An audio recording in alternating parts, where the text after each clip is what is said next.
and connect better. Okay, so next up we have got our Director of Predator Free from DOC, Brent Beavan, and he's going to give us an update on what's happening in the national strategy world. Hi, Brent. Thanks, Dani. Kia ora, team. I'll share a couple of slides, and apologies to those who see me all the time talk this stuff through, because they'll get bored. We're never bored by you, Brent. I'm sure you're very kind. Right, I'll start here with the logo. I love this logo, and you might have noticed it was on the earlier presentation as well. This is the program, Predator Free National Program logo, and you're welcome to use it. You're welcome to use it alongside your own to show that, as well as being whatever your element is, that you're part of a bigger picture.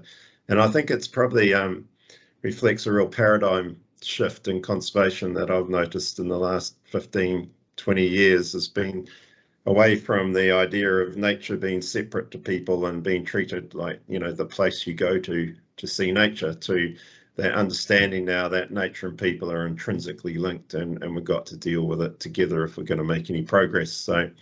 So you can grab that logo off the Tuia Te Taio website and use it for yourself. Should be good. I'm going to talk about where we're up to, but if I'm going to talk about where we're up to, we sort of need to talk about where we've come from to make a little bit more sense. So I'll rip through this quite quickly and hopefully leave enough time for questions. So we need to be clear for a start that Predator Free 2050 is a component of the New Zealand biodiversity strategy. It's identified that the predators we're dealing with are one of the key pressures on our biodiversity, and by having a focused program around those pressures, we can relieve that pressure a bit on our species, which should hopefully allow them to thrive or stop declining, which would be a great thing, because we've struggled to get to that point in the past. The only element of that is it's just one of a series of actions that need to be taken if we're going to reverse the decline in our biodiversity. Predator Free by itself it's not going to achieve everything. There's also other, ungulate control, weed work, threatened species work, and so on and so forth. We need to do the full suite of actions at place to really create that thriving biodiversity. But I think there's something in these series of focused programs aligning and pushing us into new space, which we haven't gone to before. And that's probably my favourite bit about Predator Free, is it's driving change. I've had 20 years of the last biodiversity strategy, and I've had 20 years of doing what we've been doing, and it hasn't reversed that decline. It creates some wins in some places for some species, but we now want to push through and really redevelop some techniques and tools that'll make a difference. So nationally, we have a strategy that is in 3 phases, what we call mobilise, innovate, accelerate. Mobilise is the system mobilisation. It's creating the structures that we need to have to make this operate effectively, creating collaborative mechanisms, because it's too big for anyone to do on their own. We need to find ways of working together, both locally and nationally, and building that capability and capacity. Innovate is recognising that we don't have the tools to deliver an eradication or elimination program across all of the habitats within New Zealand. Or if we do, we can't defend them at the moment. So it's just saying, look, that's a technical response. We need to put a real focus on this to develop those. And then when we've got the system mobilised, we've got the tools to deliver the job, then we will accelerate out really quickly and drive that as quickly as possible. So we have driven a collaborative approach through that. We've worked out 6 functional work streams we need to work on. One around whānau hapa iwi expressing kaitiakitanga and rangatiratanga. One around communities and everything involved with communities taking action and being on board. There's a legislation and policy work stream. One around the work on the ground, taking our approach to large landscape predator control and moving it to large landscape predator eradication. Huge section of work around knowledge, innovation and improvement, and then one around measuring and assessing the difference we make, which is data management, monitoring, reporting. And we've got over 26 to 30 agencies involved in trying to map this out at a national level, and there's a collaborative group set up around each of these work streams to understand the actions that need to happen to drive us forward. So what our little sequence of steps has been to date is to develop the national strategy, which is the lovely green gecko on the left, and that's like I call it an enabling strategy. It creates the structures and the approach as to how we're going to do this. From that, we could then set up the strategic maps, which is what it's stupidly called the 5-year action plan, but it's not an action plan. It just develops milestones. So it uses a logic mapping approach to work all the way through to 2050, or should I say properly, work all the way back from 2050. So if we're talking about the community space, we can go, well, if we're aiming for this end result of 2050, what has to be true in 2040? And if that's true in 2040, what has to be true in 2030 to enable that? And then what has to be true in 2025? So we've been able to create a map or a pathway through to 2050. And then the third step we've been working on for the last 2 years and finally got on the website as well are these action plans. So this is actually saying, well, if we've got these milestones we need to deliver by 2025 to 2030, what are the actions we have to be doing now to get us there? And who's accountable for that? Who should be doing it? And how much does it cost? What's the program look like? What are the costs associated with it? So it's getting down right now to that sort of strategic implementation phase, that 5-year roadmap in a way of how do we do the actions on the ground to deliver the outcomes. I'll come back to that in a little bit. I'm just going to deviate because I know we probably don't keep telling people about the new tools or things that are being developed, and I won't talk about all of it because Manaaki Whenua is doing a whole lot of stuff on new tools. Zero invasive predators doing a whole lot of stuff. The National Eradication Team are doing a whole lot of stuff, and Predator Free 2050 Limited are funding a whole lot of stuff. But this is the DOC program around tools to market, and it's probably differentiated slightly from the products to projects, and because the products to projects work with Predator Free 2050 Limited is very focused on near term or trying to push things into commercialization. We've shifted tools to market be a little bit earlier in the spectrum, so we're trying to get things developed to get to the point where products to projects could fund them. So at the moment, the programs that are underway or in development is a biodegradable rat trap. This is with Good Nature. They're hoping to get a very effective single-use rat trap that they can distribute by ear if needed. And what would happen is when the rat sets it off, then the rat and the trap biodegrade together and completely disperse. You don't have to go check them or worry about them. I like the idea that they're aiming for aerial distribution because it's really setting a really high standard for them on what they're trying to deliver. But I also think, gosh, in urban environments and in rural and farmland environments where we really struggle with the use of toxins or can't quite use them as freely as you would somewhere else, then it might open up a complete new opportunity, which would be quite cool. We've got a little program running, just running traps on a series now through the NAWAC testing or animal welfare guidelines. So we're just trying to make sure that every available trap eventually gets put through that system so that there's some guidance at least on what the best traps are. We're doing quite a lot of work. 3 and 4 are sort of paired together around trying to create new bait for stoats using PAP. PAP's registered for stoats and cats at the moment, but it's a bit of a faff. So we've developed a new sausage bait that is quite resilient and highly palatable and attractive. Now we're just we've had to sort of cycle back on getting the PAP formula right. And once that's through, we'll register it for ground-based and then for aerial-based. So you'll get it all pre-packaged now, much easier to use and much more effective. One of the spin-offs from that is the National Eradication Teams also started worked with Aurelian and used the same bait, which is really attractive, and put 1080 in it, and they've been trialling it for cat eradication down on the Auckland Islands and on Stewart Island, and that's starting to look really promising as well.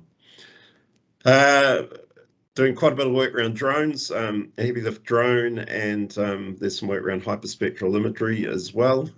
It's quite a cool sort of idea that developing a platform that can not only replace helicopters for aerial distribution of baits, but it will also be able to pick up the sausage bait and distribute aerially, and also look at the biodegradable rat trap if it gets to the point that it's got a platform that can deliver that out.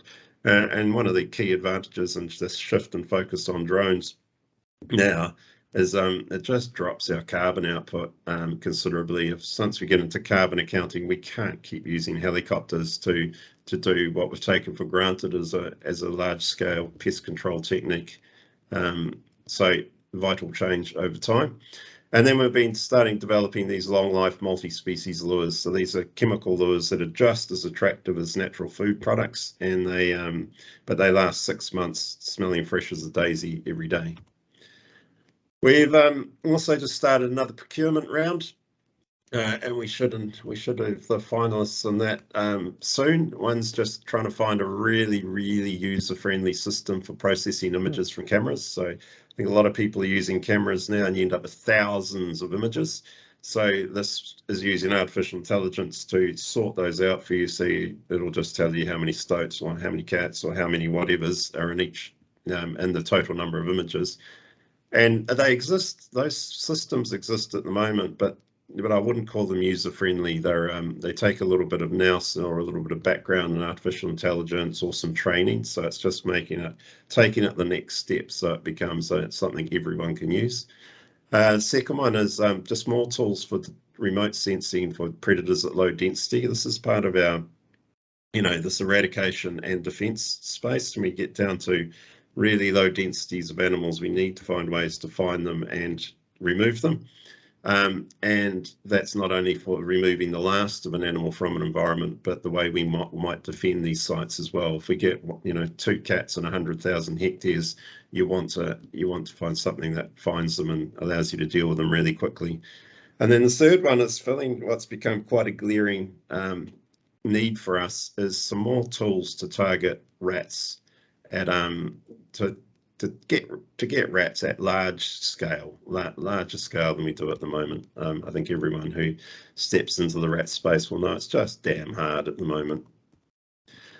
So if we step out of tools to market and we go back to my earlier statements, this sort of all wraps up that if you're thinking about predator free at the moment, it's not actually about a landscape scale rollout right at the moment. This is understanding that we first need to develop the tools and technologies. So think of predator free as the biggest RD&I approach in New Zealand right now. And if you're doing your work, continuously think, what are we learning from this? What can we learn? How does this apply elsewhere? What can we offer up the rest of the country to help them develop more effective techniques so we can move towards this idea of predator free?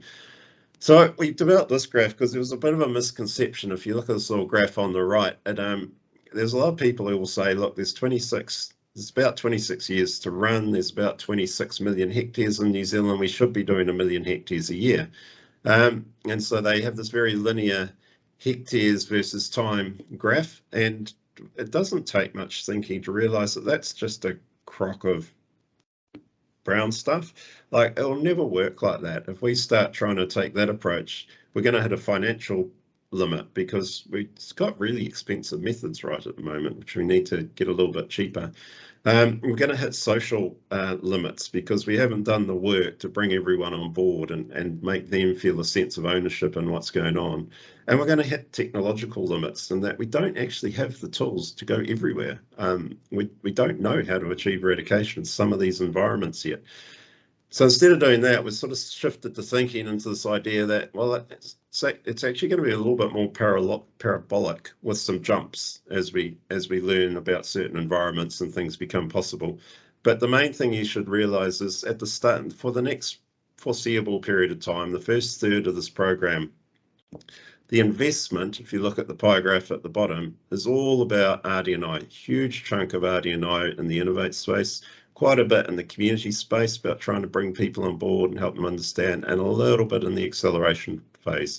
And I say that because there is some stuff we can do now. We can certainly push our islands work forward, and that's quite cool. Now, that doesn't mean you wouldn't do landscape scale programs.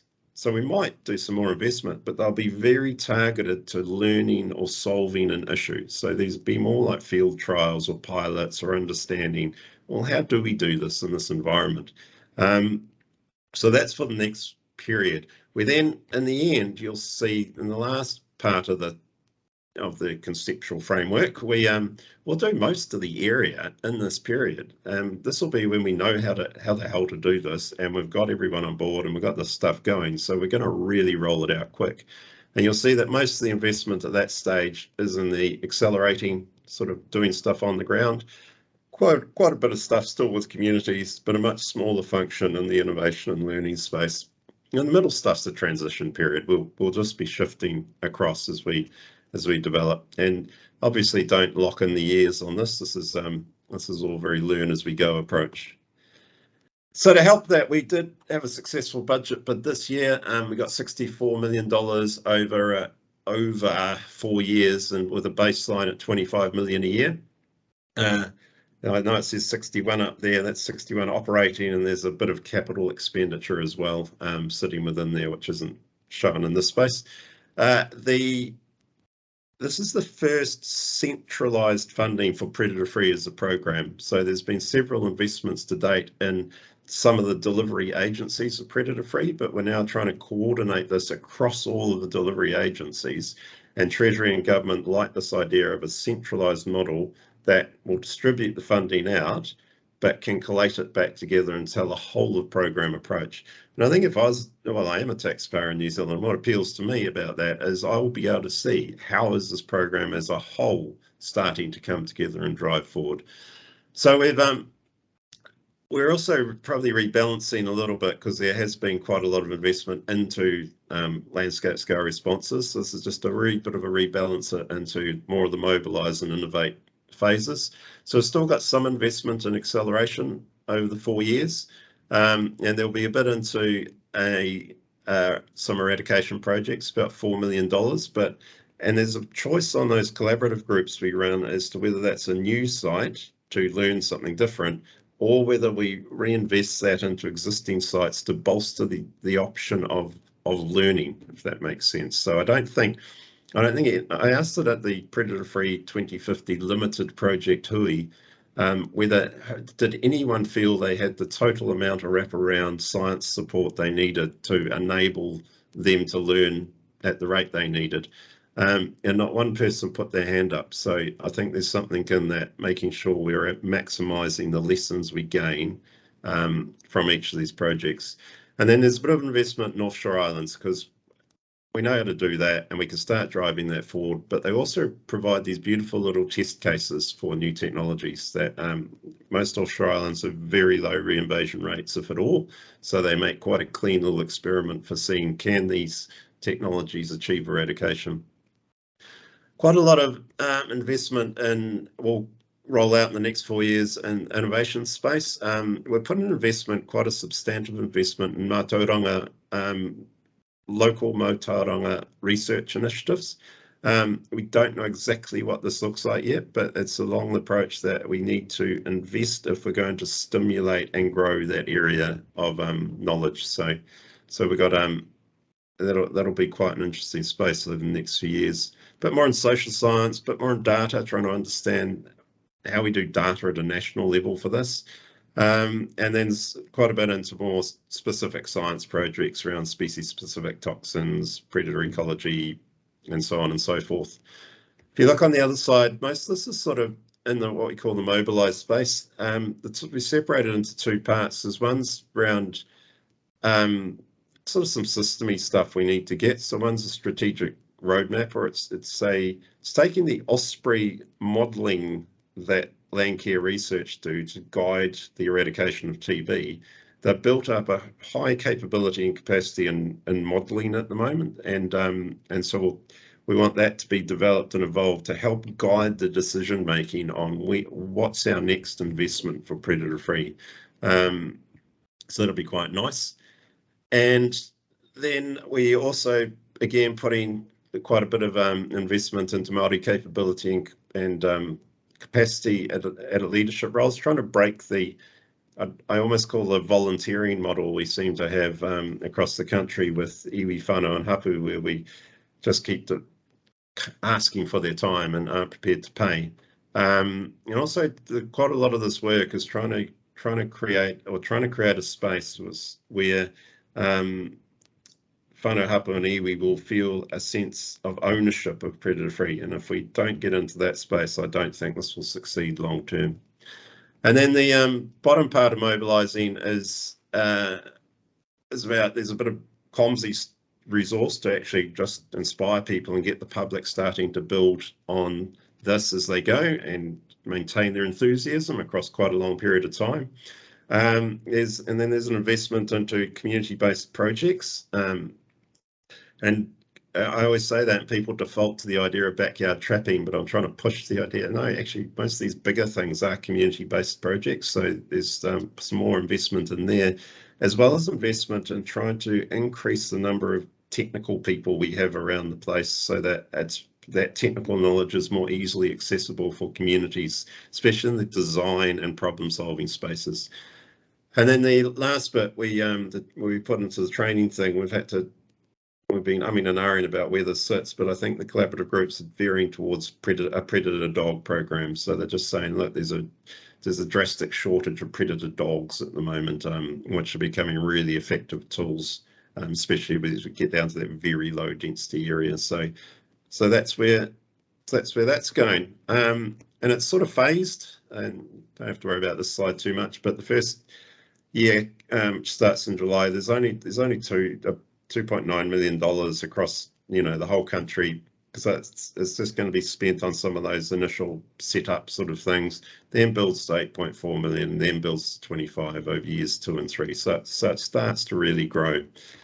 The only other change we've made, excuse me, I really do geek out on system maps, so I love this one, is we're creating these program office functions. So it's pretty well takes my team, which sits within DOC, creates a little bit of independence to it, and they'll hold that funding and distribute it out as required.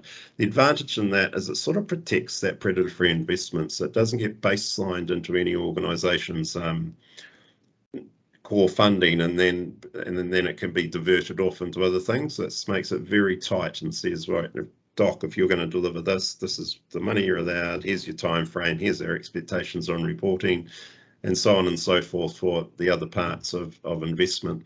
And it'll enable investment to go out across a wide variety of entities and agencies who might deliver it, but it also enables some assurance, some monitoring, some reporting, and we can bring that back together in a report for the whole program.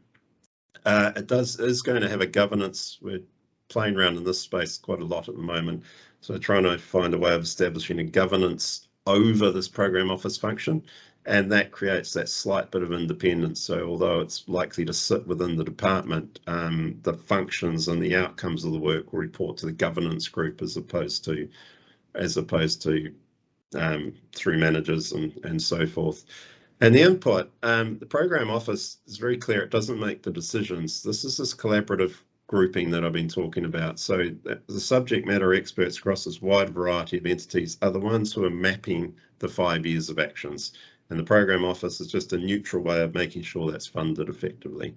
So that's the sort of shift we're making into making this a much more coordinated national program as we look forward.